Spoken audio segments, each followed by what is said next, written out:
Bien souvent, des voyants, des médiums vous disent, à la suite d'un rêve, que votre guide astral cherche à rentrer en contact avec vous. C'est ce qu'ils vous disent. En réalité, ce n'est pas ça du tout. Votre guide astral, effectivement, cherchera à rentrer en contact avec vous, mais il ne passera jamais par un rêve.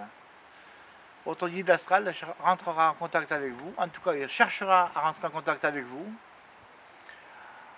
en vous faisant rencontrer des gens qui soient capables de vous initier à ce contact. Mais si vous, de vous-même, vous souhaitez le faire, vous allez voir, c'est pas bien compliqué. Vous pouvez y arriver. D'autres y sont arrivés. Vous pouvez y arriver.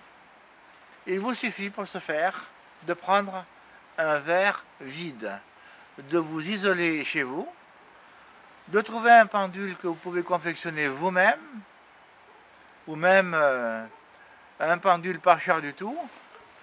Vous restez chez vous, vous essayez de mettre le pendule au contact du verre sans vraiment le faire toucher, et vous videz votre esprit, surtout vous ne pensez à rien. Je voudrais vous dire que si vous avez 10 échecs, c'est pas grave. 20 échecs, c'est pas grave.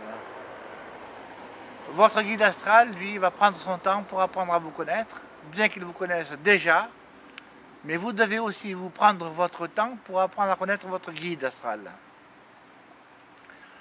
Au bout d'un moment, vous verrez que votre pendule cherchera à cogner contre le verre. Un coup, ting! À ce moment-là, dès que vous entendez un coup, vous posez vos conditions d'entrée. Vous dites à votre guide, pour oui, 2 coups, pour non, 1 coup. Ne faites pas le contraire, car vous pourriez vous induire en erreur. Pour oui, 2 coups, pour non, 1 coup. Et vous attendez, vous demandez, es-tu mon guide? Ting, ting, 2 coups. Ça veut dire oui. Donc déjà, il se passe quelque chose, c'est qu'au bout, il y a quelqu'un. Vous prenez une feuille et vous notez l'heure d'éteintement. Par exemple, s'il s'est manifesté à 22 h, vous marquez 22 h.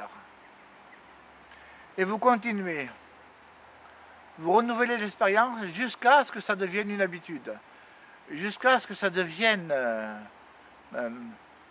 on va dire, un tunnel entre vous et votre guide astral. Votre guide astral, lui, ne cherchera pas à aller au-delà, sauf à votre demande. Donc vous demandez son nom.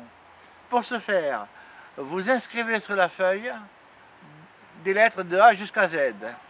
Et vous notez. Vous dites, est-ce que ton nom commence par un A? Ting, ting, 2 coups. Vous notez A. Ainsi de suite. Votre guide astral va vous donner un nom. Ce nom sera le sien. Quand vous contacterez votre guide astral à plusieurs reprises, il changera plusieurs fois de nom.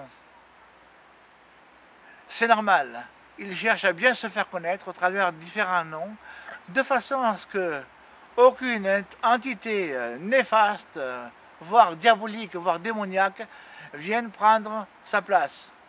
Quand il vous donnera ensuite le mot de passe, tout comme un ordinateur, à ce moment-là, le contact se fera entre vous et lui.